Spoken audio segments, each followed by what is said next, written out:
মরণ যে লিখেছ আল্লাহ, আমরা মরব জানি কোন জায়গায়। নবীজিকে না দেখাইয়া কাফনের কাপড় দিও না গায়। আল্লাহুম্মা সাল্লি আলা সাইয়্যিদিনা মাওলানা মুহাম্মদ ওয়া আলা আলি সাইয়্যিদিনা মাওলানা। কখন জানি ডাকা আসিবে,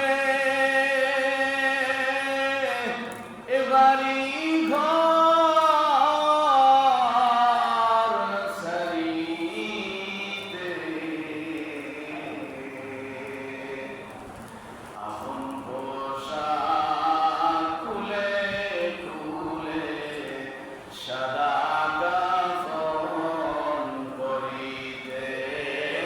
আল্লাহুম্মা সাল্লি আলা সাইয়্যিদিনা মাওলানা মুহাম্মদ ওয়া আলা আলি সাইয়্যিদিনা মাওলানা।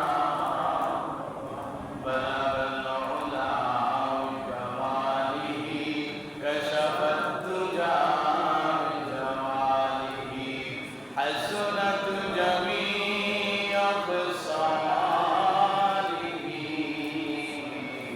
صلوا عليه وآله।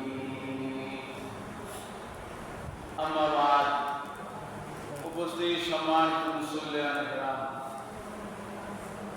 আল্লাহ পাক রব্বুল আলামিনের দরবারে লক্ষ কোটি শুকর ও সুজুদ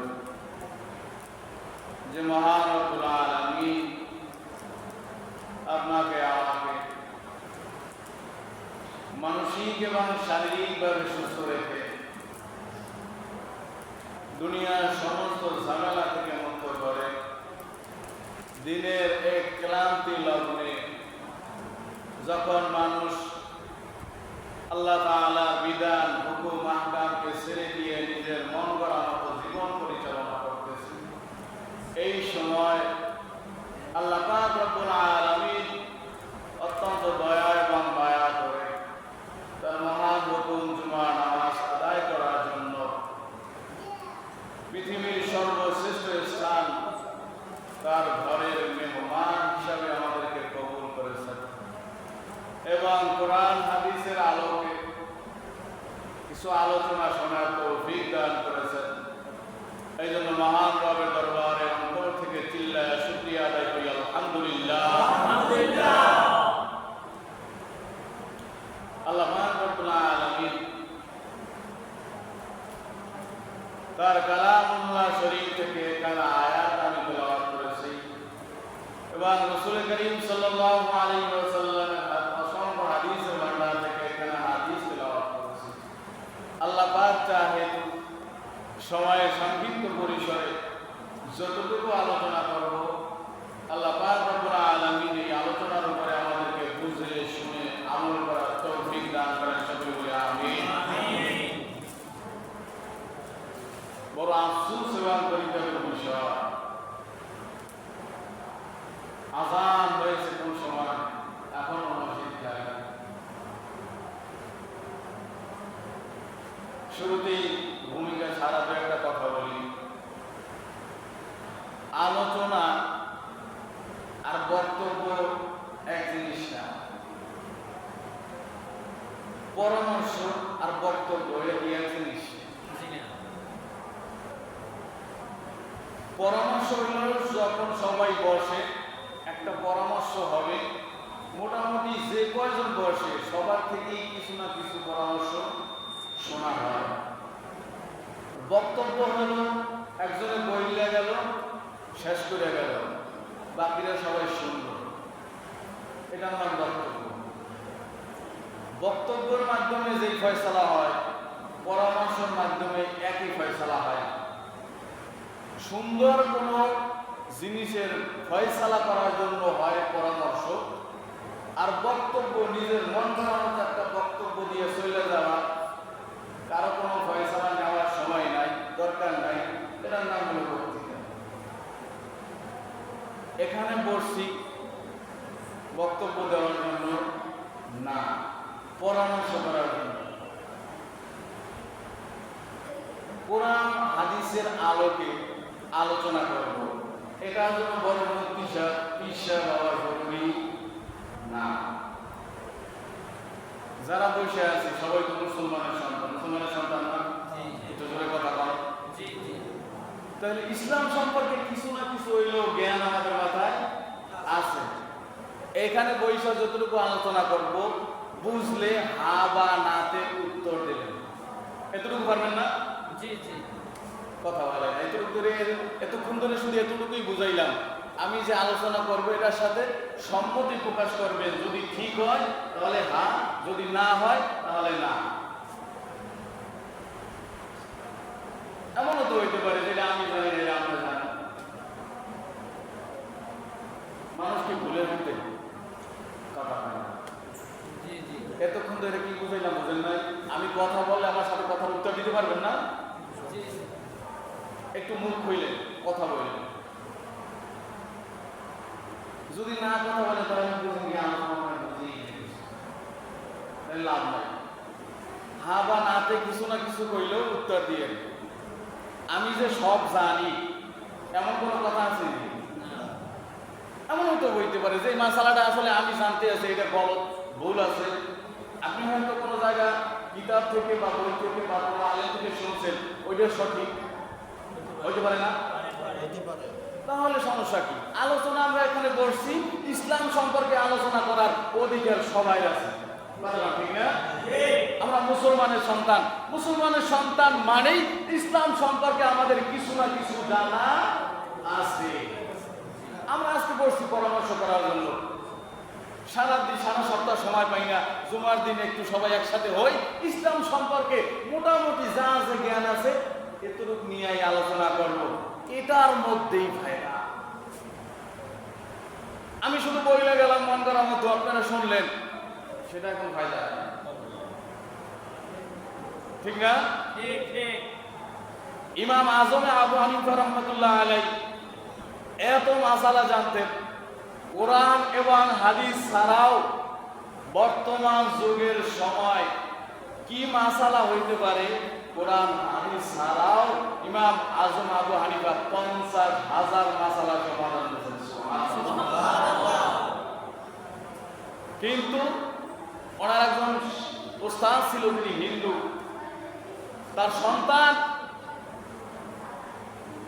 যখন ওই রাস্তা দিয়ে হাইটে যাইত, তখন তাকে সম্মান করত। কিসের কারণে? তার ওস্তাদের সন্তান, এই কারণে। ইমাম আজম আবু হানিফা রাহমাতুল্লাহ জানতেন না কুকুর কখন বালক হয়, কখন পরিপূর্ণ বয়সে পৌঁছে। একজনের কাছ থেকে জানছেন, একজন মুসির কাছ থেকে জানছেন যে কুকুর ওই সময় বালেক হয় তখন পা জাগাইয়া প্রস্রাব করে কোনো জায়গায়, তখন থেকে কুকুর বালেক হয়। এই মাসআলাটা হলে একজন মুসির কাছ থেকে শুনছেন এবং জানছেন, তখন থেকে তিনি তাকে ওস্তাদ মনে করছেন। হতে পারে এমনও মাসালা আছে আমি জানি না, আপনি জানেন, এই জন্য আজকে আলোচনা পরামর্শ, ঠিক না? সময় চলে গেছে, মূল আলোচনার দিকে ফিরি। আমি আপনাদের সম্মুখে এখানে আয়াত তেলাওয়াত করেছি, বাল হুয়া কুরআনুন মাজিদুন ফি লাওহিল মাহফুজ। আল্লাহ পাক রব্বুল আলামিন কুরআনুল কারীম ইরশাদ করেন, এই কুরআনুল কারীম আমি রাসূল পাক সাল্লাল্লাহু আলাইহি ওয়াসাল্লামের উপরে নাযিল করেছি। কিয়ামত পর্যন্ত যদি কোনো মানুষ হেফাজত না করে, এর আগে হেফাজত করছি আমি লাউহে মাহফুজে, আর কিয়ামত পর্যন্ত দুনিয়ায় ছেড়ে দিছি। দুনিয়ার কোন মানুষ যদি হেফাজত না করে, আমি আল্লাহ কিয়ামত পর্যন্ত এরা সংরক্ষণ করব। দুনিয়ার কোন মানুষ যারা হেফাজত হবে এর আশা আমি করি না। কোরআনের ফায়দা কি সংক্ষেপে একটু বলি। হুদাল লিন্নাস, মানুষকে হেদায়েতের জন্য কোরআন পাঠানো হয়েছে।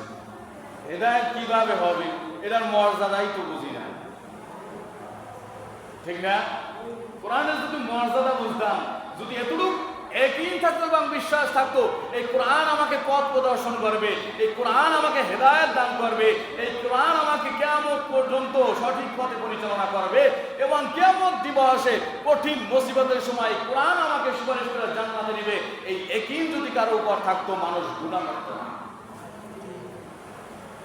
মানুষ সুদ খাইতো না, মানুষ ঘুষ খাইতো না, অন্যের হক নষ্ট করতো না, ভাইয়ে ভাইয়ে প্রতিদ্বন্দ্বিতা করতো না, বাজাবাজি করতো না। শুধু একটা আয়াতের কথা শুনে, যখন আসমান এবং জমিন কিছুই সৃষ্টি হয় নাই, আল্লাহ পাক রব্বুল আলামিন আরশে আযীম যখন পানির উপর ভাসমান ছিল, তখন সর্বপ্রথম আল্লাহ পাক রব্বুল আলামিন লাউহে মাহফুজের ভিতরে সর্বপ্রথম যে আয়াতটা লিপিবদ্ধ করেছিলেন তার নাম হলো বিসমিল্লাহির রহমানির রহিম। সুবহানাল্লাহ। এই বিসমিল্লাহর এত ফায়দা। হাটাজারি মাদ্রাসার প্রিন্সিপাল জনাব হযরত মাওলানা জমিরুদ্দিন সাহেব তার কিতাবে রাহমাতুল্লাহ আলাইহি তার কিতাবের ভিতরে লিখেন, দুনিয়ার ভিতরে কোন সন্তান যদি আবেগ ভরা কণ্ঠ নিয়ে আল্লাহ পাক রব্বুল আলামিনের উপর বিশ্বাস রাখে একবার বিসমিল্লাহির রহমানির রহিম তেলাওয়াত করেন, আল্লাহ পাক রব্বুল আলামিন সাথে সাথে বান্দার মা বাবার কবর আযাবকে মাফ করে দেয়। সুবহানাল্লাহ। পারবেন না করতে? পারবেন না? করেন সবাই। বিসমিল্লাহির রহমানির রহিম। শুধু এখানেই শেষ নয়, আল্লাহ পাক রব্বুল আলামিন বান্দার জন্য আরো ঘোষণা করে দিলেন, এ বান্দা তুই জেনে রাখ, আমার জাত ও সিফাতের কসম খায়া বলতেছি, আমার যে সমস্ত জাত ও সিফাতের নামগুলো লিপিবদ্ধ করা হয়েছে, তোমরা তো জানো আমার নাম 99টা, কিন্তু মুফাসসিরে কিরাম লিখেন আল্লাহ পাক রব্বুল আলামিনের নাম হলো 3000, আর বিসমিল্লাহির রহমানির রহিমের মধ্যে আল্লাহ পাক রব্বুল আলামিনের নাম হলো 3টা, আল্লাহ, রহমান, রহিম। দুনিয়ার ভিতরে কোন বান্দা কোন সন্তান যদি আবেগ ভরা কণ্ঠ নিয়া আমার উপর বিশ্বাস রাখিয়া আমার উপর ইয়াকিন রাখিয়া একবার বিসমিল্লাহির রহমানির রহিম বলিয়া ডাক দেয়, আল্লাহ পাক রব্বুল আলামিন বলেন, বান্দা তুমি যখন 3টা নাম বলে ডাক দাও, আমি মনে করি বান্দা তুই আমার 3000 নাম বলে ডাক দিছো। সুবহানাল্লাহ। সবাই বলেন বিসমিল্লাহ।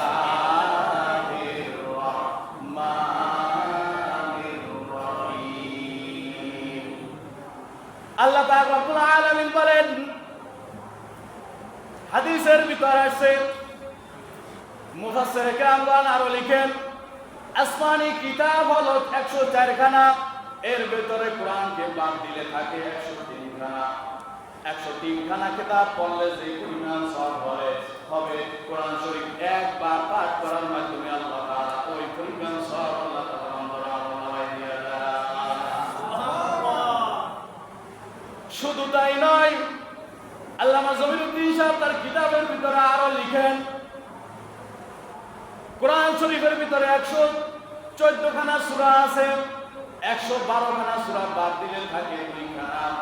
এই 112 খানা সূরা, 113 খানা সূরার সারাংশ হলো সূরাতুল বাকারা। সূরা বাকারার সারাংশ হলো সূরাতুল ফাতিহা, যাকে উম্মুল কুরআন, কোরআনের মা বলা হয়, এবং সূরা ফাতিহার সারাংশ হলো বিসমিল্লাহির রহমানির রহিম। কোন বান্দা যদি আবেগ ভরা কণ্ঠ নিয়া আমার উপরে কি এবং বিশ্বাস রাখিয়া একবার বিসমিল্লাহির রহমানির রহিম তেলাওয়াত করে, আল্লাহ পাক রব্বুল আলামিন বলেন, তুই একবার বিসমিল্লাহির রহমানির রহিম তেলাওয়াত করার মাধ্যমে আমি 104 খানা কিতাব পড়লে যে পরিমাণ সওয়াব হবে ওই পরিমাণ সওয়াব তোর বান্দার আমলনামায় লিপিবদ্ধ করে দে।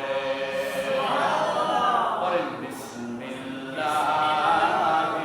রহমানির রহিম। অনেক সন্তান আছে মা বাবার কবরটা জিয়ারত করার জন্য হুজুর ডাকে, মানুষ ডাকে। আজকে থেকে শিখায়া দেয়া গেলাম মা বাবার কবর জিয়ারত করার জন্য হুজুর লাগবে না, কোনো ইমাম সাহেব লাগবে না, এলাকার ভিতরে মানুষজন লাগবে না, শুধু মা বাবার কবরের পাশে গিয়ে দাঁড়াইয়া দুই হাত তুলা আল্লাহ পাক রব্বুল আলামিনকে ডাক দিয়া বলবেন, ওগো দয়ার ওয়ালি,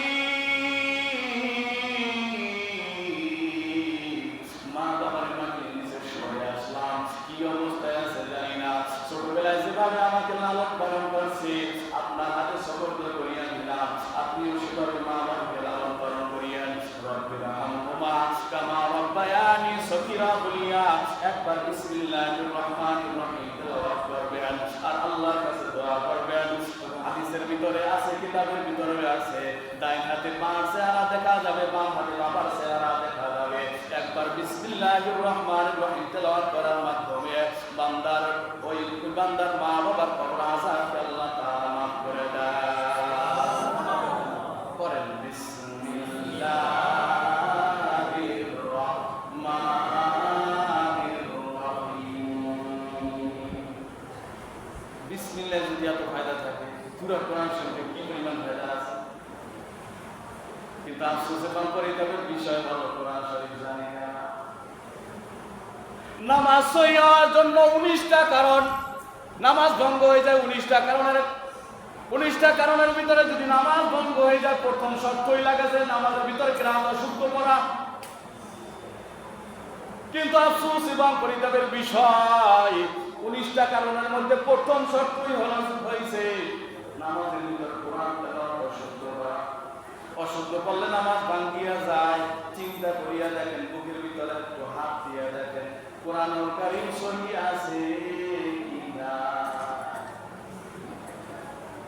যদি কোরআনুল কারীম অশুদ্ধ হওয়ার কারণে নামাজ ভঙ্গ হয়ে যায়, আমি মনে করি একজনের নামাজ হয় না। কি সহি আছে? সবাই সহি আছে? ভুল স্বীকার করতে কি কষ্ট আছে না? ভুল স্বীকার করে না একমাত্র শয়তানে। আর যে ভুল স্বীকার করে এই যে মুমিন। ভুল স্বীকার করার নাম হলো আল্লাহ তাআলা মুমিন বান্দা। আল্লাহ তাআলা ডাক দিয়ে বলবেন, শয়তান ভুল স্বীকার করে না, এর কারণে বিষ হয়েছে। আর বান্দা সারা জীবন গুনাহ করবে, চোখের পানি ফালাইয়া একবার আমার কাছে মাফ চাওয়ার কারণে আমি বান্দাকে সমস্ত গুনাহ থেকে মুক্ত করিয়া দেই। এখন একটু চিন্তা করিয়া দেখেন, কোরআন শরীফ আমাদেরকে সহি আছে কি নাই? আছে নাই? নামাজে দাঁড়াইলে তো কোরআন শরীফ অশুদ্ধ, আর এর কারণে নামাজ ভাঙিয়া যায়। এই জন্য কি নামাজ হারিয়ে দিবেন? না না, আল্লাহ তাআলা ডাক দিয়ে বলেন, বান্দা আমি তোর সুদা খুঁজি, তুই সারা জীবন কোরআন পড়তে পারো নাই, কিন্তু নামাজের ভিতরে দাঁড়াইয়া আল্লাহর কাছে কোরআন পড়ো। দুনিয়াতে পাঠাইছেন আপনার ইবাদত করার জন্য, নামাজ পড়তে হয় সেটাও জানি, কিন্তু কোন সূরা দিয়ে নামাজ পড়বো একটাও তো সূরা শিখি নাই। নামাজ পড়ো শব্দ, আপনার কাছে চোখের পানি ফালানো ছাড়া আর কোনো উপায় নাই। আল্লাহ তাআলা ডাক দিয়ে বলেন, বান্দা তুই সারা জীবন গুনাহ করছো, নামাজ পড়তে পারো নাই, আজ যতটুকু পড়ছো তাও ভুল স্বীকার করলি, আমার কাছে মাথা নত করলি, আর মাথা নত করার কারণে আমি আল্লাহ তোর জীবনের সমস্ত গুনাহ কাটাগুলি মাফ করে দে। বান্দার তো সুদা খোঁজে, আল্লাহ তাআলা তো সুদা খোঁজে, কিন্তু এই সুদাটা দেওয়ার মতো সময় হয় না। শুধু শুক্রবার দিন নামাজের জন্য উপস্থিত হয়, 5 ওয়াক্ত নামাজ আমার কাছ থেকে চলিয়া গেল, কি হিসাব করিয়া দেখবেন বাজান। সকালবেলা ঘুম থেকে উঠে আর 8টা বাজে ঘুম থেকে উঠে, এর আগে মুয়াজ্জিন ডাক দিয়ে বলা, সালাতু খায়রুম মিনান নাওম। এ বান্দা নামাজের জন্য ঘুম থেকে নামাজ পড়তাম, আল্লাহ তাআলা ডাক দিয়া বললেন, হে বান্দা তোরে আমি আরামের ঘুম পড়াইলাম, এত রাত্র পর্যন্ত তোরে ঘুম পড়াইলাম, আবার আমি ডাক দিয়ে তোরে একটু ডাকলাম আমার দরবারে হাজিরা দে, তুই একটু ডাক দেওয়ার মতো সময় পাই না। তুই এত বড় নিমক খান, আমি ইচ্ছা করলে আমার এই রাত্রের ভিতরে তোর বলিতে তোর রূপটাকে কবজ করিয়া নিতে পারতাম, তোর দুইটা আজীবনের জন্য বন্ধ করিয়া দিতে পারতাম, তোর হাত দুইটা অবশ করিয়া দিতে পারতাম, কিন্তু আমি এই দয়াবান মেহেরবান আমি তোর জন্য ফজর পর্যন্ত অপেক্ষা করলাম, তোরে ঘুম আমি পড়াইলাম। অনেক মানুষ আছে কোটি কোটি টাকার সম্পদ, অনেক মানুষ আছে কোটি টাকার মালিক, কিন্তু ঘুমানোর মতো একটু সময় হয় না। আরে ঘুমানোর মতো একটু জায়গা হয় না। ঘুমানোর জন্য কত সুখ খায়, ঘুমে ধরে না। আর তুই সামান্য পরিমাণে রিক্সা চালাও, সামান্য পরিমাণে দিন আনো দিন খাও, এত আরামের ঘুম তোর চোখের ভিতরে লাগাইয়া দিলাম। আমার মতো আমার একটু সময় হয় না, আমার জন্য একটু সময় হয় না। তুই কত বড় নিমুখ হারাম, তারপরও আমি তোর প্রতি রাগান্বিত হই নাই। ফজরে ডাকলাম তুই আসলি না, জোহর পর্যন্ত অপেক্ষা করলাম, জোহরেও আসলি না, আসর পর্যন্ত অপেক্ষা করলাম, আসরে আসলি না, মাগরিব পর্যন্ত অপেক্ষা করলাম, মাগরিবেও আসলি না, এশা পর্যন্ত অপেক্ষা করলাম।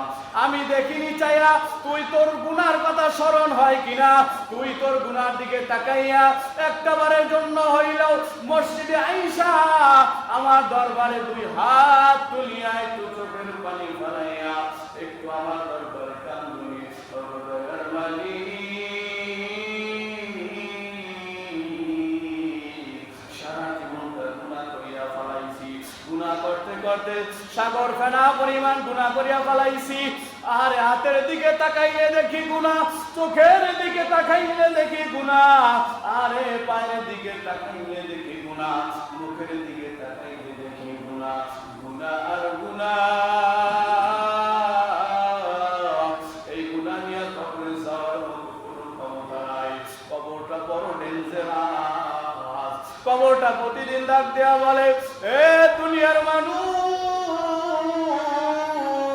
আনা বাইতুল ওয়াহদা, আমি বড় একাকীর ঘর, আনা বাইতুল যুলমা, আমি বড় অন্ধকার ঘর, আনা বাইতুল যুলমা, আমি বড় অন্ধকার ঘর, আনা বাইতুল রুইয়া, আমি বড় পোকামাকড়ের ঘর।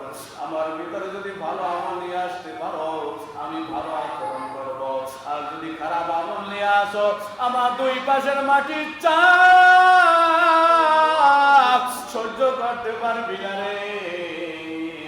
তুই কি দুনিয়ার ভিতরে তাকাইয়ে দেখো না, কত সন্তান মা বাবা হারাইয়ে তিনের কান্দে। আরে মা, আরে মায়ের তো বেশি দূরে রাখি নাই, বাবারে তো বেশি দূরে রাখে নাই, ওই বাড়ির দরজার পিছনে ওই বাজারের সময় রাখছে। আজকে ভাই বিদেশ থাকলে মুহূর্তের মধ্যে মোবাইলের ভিতরে খবর লওয়া যায়, বোন বিদেশে থাকলে মুহূর্তের মধ্যে খবর লওয়া যায়। বাবারে তো এতিমের মতো ঘরের পিছনে শোয়ে আসলাম, মায়েরও তো এতিমের মতো ঘরের পিছনে শোয়ে আসলাম। আরে কবরের পাশ দিয়া কতবার আসি যায়, একবারও ডাক দেওয়ার ক্ষমতা নাই, একবার আমার মায়ের ডাক দিয়ে শিখাই না, এ বাজান তুই কেমন আছো? আরে আমি যদি আগে দূরে যাইতাম আমার মা সারাটা জীবন বসিয়া থাকতো, আরে রাত্রবেলা পর্যন্ত অপেক্ষা করতো আমার সন্তান কখন আসবে, আমার সন্তান না আইলে আমি ভাত খাবো না। আমার বাবাও আহারে বসিয়া থাকতো আমার সন্তান দূরে গেছে তখন আসবে, কিন্তু আমার সন্তান এতিম যদি মাসকে মাস দূরে পড়িয়া থাকে, চিন্তা করার মতো আর হচ্ছে বাবা মা নাই। যে বাবা মা হারায়া ফেলাইছে তার দিকে একটু তাকায়া দেখেন, কলিজার ভিতরে কত ব্যথা, কত কষ্ট। আপনার আমার বাবা মা আছে, ঘরের ভিতরে যাইয়া দরজার ভিতরে কটকট করলে মা দরজাটা টাস করিয়া খুলিয়া দেয়। এমনও সন্তান আছে এতিম হইয়া গেছে, আরে সারাটা জীবন যদি দরজার ভিতরে খটখট করে আর মা দরজা খুলবে না, আর বাবাও দরজা খুলবে না, ওই পথে আপনারও যাওয়া লাগবে, ওই কবরের ভিতরে আপনারও যাওয়া লাগবে।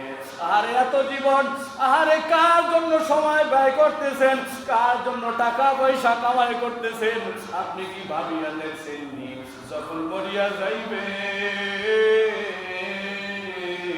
আপনার সারা জীবনের সঙ্গিনী, আপনার সারা জীবনের স্ত্রী, সেও আপনার ঘরে রাখতে চাইবে না, আপনার সন্তানও প্লেট দিয়া জামাটা কাটাইয়া আরে আরামের খাট থেকে লোহার খাটে ফালাইয়া দিবে, আরে মাটির পিছনে বিছানা করিয়া দিবে। আরে এত সম্পদ কার জন্য কামাই করলেন? নিজে সারা জীবন সেরা সাতটা করিয়া সন্তানকে ভালো সাতটা পড়াইলেন, নিজের সব সুখ বিসর্জন দিয়া ঘরের জন্য বিসর্জন দিলেন। আজকে তারা পর করিয়া এতিম করিয়া একা করিয়া দিল। আর সন্তান ডাক দিয়া বলবে না, আমার মা বাবা সারা জীবন কষ্ট করছে, তাদের জন্য একটু ভালো বিছানা করো, তাদের জন্য কবরের ভিতরে একটু বালিশের ব্যবস্থা করিয়া দাও, আরে কবরের ভিতরে একটু আলোর ব্যবস্থা করিয়া দাও। আপনার কোটি কোটি সম্পদ টাকা সত্ত্বেও ওই আরামের খাট আপনার হারাম হইয়া যাইবে। এই জন্য বাজান দুনিয়ায় আসছেন, আবার কিন্তু ওই কবরের ভিতর রওনা করা লাগবে। গতকাল কেউ এমন টাইমে হইতে পারে এক টেবিলে বৈশা চা খাইছেন, আজকে আর টেবিলের ভিতরে সেই সাথী বাইরে নাই। এমন হইতে পারে আপন ভাই হারাইয়া ফেলাইছেন, আরে এমন হইতে পারে অনেক সন্তান আছে আপন মা বাবার হারাইয়া ফেলাইছে। আরে ওই সন্তানদের জিজ্ঞাসা করিয়া দেখেন মনের ভিতর কত ব্যথা। শুধু 2-3 দিনের ব্যবধানের বিনিময়ে আপনার ভুলিয়া যাইবে। আর এমন সন্তান আছে মা বাবার কবর দিয়া রাখিয়া গেছে, বছরে একবার জিয়ারত করার সময় হয় না। এমন সন্তান আছে মা বাবার কবরটা চিহ্নটাও পর্যন্ত রাখে না। আপনারও কিন্তু ওই কবরের ভিতরে যাওয়া লাগবে। কি নিয়ে রওনা করলেন একটু চিন্তা করিয়া দেখেন। ওই কবরের ভিতরে কিন্তু কেউ আপোষ করবে না, ওই কবরের ভিতরে দেখার মতো কিন্তু কেউ নাই। ওই কবরের ভিতরে আমার আল্লাহ ছাড়া আর কেউ নাই, ওই কবরের ভিতরে আমার আল্লাহ ছাড়া আর কোনো সাথী নাই। ওই কবরে কিন্তু আপনারও যাওয়া লাগবে, আপনার সন্তান কিন্তু আপনারে বলিয়া যাইবে। মা বাবার জন্য দোয়া করার সময় হবে না, মা বাবার জন্য কেমনে হাত তুলিয়া দোয়া করে, রব্বির হামহুমা কামা রাব্বায়ানি সগীরা। এই দোয়াটা কেমনে করে সেটাও জানে না। এই জন্য বাজান পায়ে হাত রেখে অনুরোধ করে গেলাম, নিজে যদি না পারেন নিজের সন্তানকে একটু কোরআনটা শিখাইলেন, নিজের সন্তানকে একটু কোরআনটা শিক্ষা দিয়েন। কমসে কম মরার পর আপনার জন্য একটু দোয়া করতে পারে এমন কপাল করার হইেন না।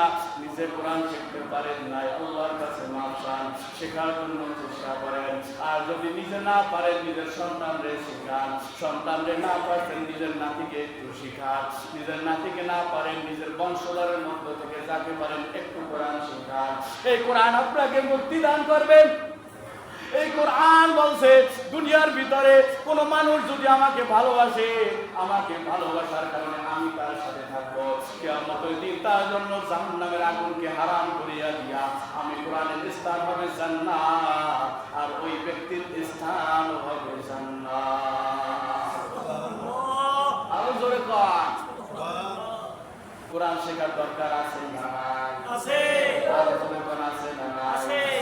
এই কোরআন মুক্তি দিতে পারবে কি পারবে না? দুনিয়ার কোন মানুষ কিন্তু মুক্তি দিতে পারবে না। যদি মুক্তি দিতে হয় সেটা হলো কোরআন। আল্লাহর কাছে সুপারিশ করতে পারবে সেই সমস্ত ব্যক্তিরা, আরে কিয়ামতের দিন সকল নবীরা শুধু নফসি নফসি করতে থাকবে, একমাত্র আপনার আমার নবী উম্মতি উম্মতি বলবে। আর কোরআন হলো এমন একটা জিনিস, কোন ব্যক্তির জন্য যদি জাহান্নাম অবধারিত হয়ে যায়, ওয়াজিব হয়ে যায়, কোরআন বলেন ওই ব্যক্তি যদি আমাকে ভালোবাসা থাকে, বিন্দু পরিমাণও যদি ভালোবাসা আমার তার ভিতরে আমার প্রতি থাকে, কাল কিয়ামতের দিন ওই ব্যক্তির জন্য সুপারিশ কইরা আমি জান্নাতকে তার জন্য ওয়াজিব করে দেব। কিন্তু আফসোস এবং পরিতাপের বিষয় হলো এই কোরআন আমরা জানি না, কোরআন শিখিও না। আপনাদের এলাকার ভিতরে সুন্দর একটা কোরআন শিক্ষার মাদ্রাসা করা হয়েছে, জানেন না সবাই? জি। মাদ্রাসা আছে একটা? আছে। মাদ্রাসায় আসা লাগবে এমন কোনো কথা নাই, কোরআন শিক্ষাটা হইছে বড় জিনিস। এই জন্য পায়ে হাত রেখে অনুরোধ করবো, বিশেষ করে যুবক ভাইরা, এলাকার মুরব্বী বাবারা যারা কোরআন পড়তে জানি না, একটু হইলেও সময় নেই, আপনার চেষ্টা আল্লাহর কাছে যথেষ্ট। যে পরিমাণ আমল করছি এই পরিমাণ আমল দিয়ে জান্নাতে যাবে এর কোনো গ্যারান্টি আছে না? জোরে কোন আছে? কোনো সার্টিফিকেট আছে? যাদের ব্যাপারে সার্টিফিকেট দেওয়া হয়েছে, আশারা মুবাশশারা 10 জন সহ আরো যে সমস্ত সাহাবায়ে কেরামদেরকে জান্নাতের সার্টিফিকেট দেওয়া হয়েছে, তারাও চোখের পানি ফেলায় সারাটা জীবন কাঁদছে। তাদের জান্নাতের সার্টিফিকেট থাকা সত্ত্বেও কবরের ভয়ে, কবরের আযাবের ভয়ে, জাহান্নামের ভয়ে আল্লাহ পাকের কাছে সর্বদা শুধু চোখের পানি ফেলাইছে। আপনি কোন সার্টিফিকেট পাইলাম, কোন রেজিস্ট্রেশন পাইলাম যে এটার কারণে সাক্ষী দিতে পারি আপনার আমার জন্য জান্নাত? আমলের গ্যারান্টি নাই, জান্নাতের কোনো গ্যারান্টি নাই, আমার সাথে ভালো কোনো ফয়সালা হবে এটার কোনো গ্যারান্টি নাই। তাহলে কোন চিন্তায় দুনিয়ার ভিতরে হাঁটতেছেন? কোন চিন্তায় আরামে ঘুমান? কোন চিন্তায় আরামে খানা খায়? আর কোন চিন্তায় নামাজকে ছেড়ে দিই? এই জন্য পায়ে হাত রেখে অনুরোধ করব, ইনশাআল্লাহ আগামীকাল থেকে এই মসজিদে এলাকার যে সমস্ত বাচ্চারা আছে আপনারা বক্তব্য পাঠিয়ে দেবেন। আমি এখানে বক্তব্যের বিষয়ে আলোচনা করছি মুরব্বীদের সাথে, তারা বলছে ঠিক আছে, বক্তব্যটা করলে আমাদের এলাকার সন্তানরা কিছু শিখতে পারে, কোরআন সম্পর্কে একটু জানতো। আপনি তো কিছুই শিখতে পারলেন না ভাই, অন্তত এই সদকায়ে জারিয়া হিসাবে এই সন্তানকে বানায় দেন। এ যদি দোয়া করে আপনার জন্য, পিতা মাতার জন্য সন্তানের দোয়া সরাসরি কবুল করেন আল্লাহ, আর সন্তানের জন্য পিতা মাতার দোয়া আল্লাহ তাআলা সরাসরি কবুল করেন। কিন্তু সন্তানকে তো এরকম বানাই যাইতে পারলেন না। বানাইছেন এমন সন্তান বানাইছেন, হয়তো টাকা পয়সা বানাইতে হয়ে গেছেন, যখন আপনার জন্য একটু দোয়া করা লাগে তখন হুজুর ভাড়া করে আনে। কি কথা ঠিক না? হুজুর ভাড়া করে আনে, এলাকার মানুষ সারা সে একটু দোয়া করতে পারে না, এমন কপাল করা সন্তান। আজকে আপনার মতো আমার মতো, আমিও আপনার মতো যুবক, আমি তো মনে করি মা বাবা আজকে যদি কবরে চলে যায়, অন্তত তার পাশে বসে কোরআন শরীফ করতে পারবো, অন্তত তার জন্য একটু দোয়া করতে পারবো, কবরের পাশে দাঁড়াইয়া একটু দোয়া করতে পারবো, রব্বির হামহুমা কামা রব্বায়ানি সগীরা। এমন তো কবর করা সন্তান আছে, মা বাবার কবর কোথায় সেটা চিহ্নটা পর্যন্ত নাই। না এরকম সন্তান বছরে 2 বার ঈদ যায়, ওই সময় একটু আসে, তা হুজুর এলাকার ইমাম সাহেব ছাড়া হয়ে তারপর মা বাবার জন্য দোয়া করতে পারে না। কি শিখাইলেন? নিজে তো পারলেনই না, সন্তানকেও শিখাইলেন না। অথচ এই সন্তান সদকায়ে জারিয়া, মৃত্যুর পর সব আমল বন্ধ হয়ে যায়। শুধু সন্তান যদি নেক আমল করে বা সন্তানকে যদি এলেম শিখানো যায়, ওই এলেমের যে পরিমাণ সওয়াব হইবে, কিয়ামত পর্যন্ত প্রত্যেকটা অক্ষর পড়ার বিনিময়ে আপনার আমলনামার ভিতরে একটা করে সওয়াব থাকবে। সুবহানাল্লাহ। এই জন্য আপনাদেরকে পায়ে হাত রেখে অনুরোধ করব, সন্তানকে কিছুটা হইলেও কোরআন শেখান। আগামীকাল থেকে শনিবার, কালকে আগামীকাল থেকে ফজরের পর আপনাদের সন্তানকে এখানে মসজিদে বক্তব্য পাঠিয়ে দিবেন। ইনশাআল্লাহ আমি এখানে বসে বক্তব্য পড়াবো। আর যারা মুরব্বী বাবারা আছেন, তারা অনেকেই কোরআন শরীফ একদমই পড়তে পারেন না, হাতে গোনা 2-1টা সূরা খালি পারেন, হাতে গোনা 2-1টা সূরা পারি, এছাড়া আর পারি না, এছাড়া আর পারি না। আর কতদিন চালাইবেন এই মেশিন? আর কতদিন চলবে? আর যারা যতটুকু পারি তারা এতটুকু কিভাবে মানে আমল করি, এটাও তো আমার বুঝে হয় না। একটা ধরেন মনে করেন একটা রাজমিস্ত্রি, একজন প্রধান রাজমিস্ত্রি যেই কাজ করবে, একজন হেল্পারে কি এই পরিমাণ কাজ করতে পারবে? একজন প্রধান রাজমিস্ত্রি যেই পরিমাণ কাজে আগাইবে, হেল্পারে কি এই পরিমাণ আগাইতে পারবে? কারণ হে কাজে অদক্ষ, ঠিক না? এমন এই জায়গায় ইমাম সাহেব ধরেন, আমি তাই আর একজন তাই একজন ইমাম সাহেব আপনাদের থেকে কিছুটা হইলেও তো বেশি জানে, ঠিক না? কথা হয় না, বেশি জানে, এই জন্যই তো ইমাম বানাইছেন, ঠিক না? এমন হেও নামাজ পড়ে, আপনিও নামাজ পড়ে, আমার বুঝে আয় না। আমি তো আগে পারার কথা, যেহেতু আমি ইমাম সাহেব, আমার সূরা কেরাত তাড়াতাড়ি হওয়ার কথা, আমার আগে আপনার কেমনি হয়? আমিও নামাজ পড়লে দাঁড়াইলাম, আপনিও দাঁড়াইছেন, আমার 2 রেখাত লাগে, আমরা 4 রেখা শেষ। তাহলে প্রধান মেস্তরি সে হেল্পারের কাম বেশি হয়ে গেল, কথা হয় না? আমি 4 রেখাতে দাঁড়াইলাম, আপনিও 4 রেখাতে দাঁড়াইলেন, আমার 2 রেখাতের কারে আমরা 4 রেখা শেষ। আমি এত তাড়াতাড়ি কেমনে লাগাইলেন এইগুলো আমার তো বুঝে না। মেস্তরি চাইলে হেল্পারের পাদর্শী বেশি, এই বিল্ডিং থাকবে। মেস্তরি তো সিমেন্ট বালি ভালো করে গোলাইয়া ঢালাই দিছে, এই তো কাদা দিয়ে ঢালাই দিছে, ঠিক না? ঠিক। কথাটা ঠিক না? ঠিক। এই বিল্ডিং থাকবে, এই বিল্ডিং থাকবে না। এই জন্য যতটুকু আছে এই কোরআনকে সহি করার জন্য আমরা চেষ্টা করবো, পারবো না ইনশাআল্লাহ?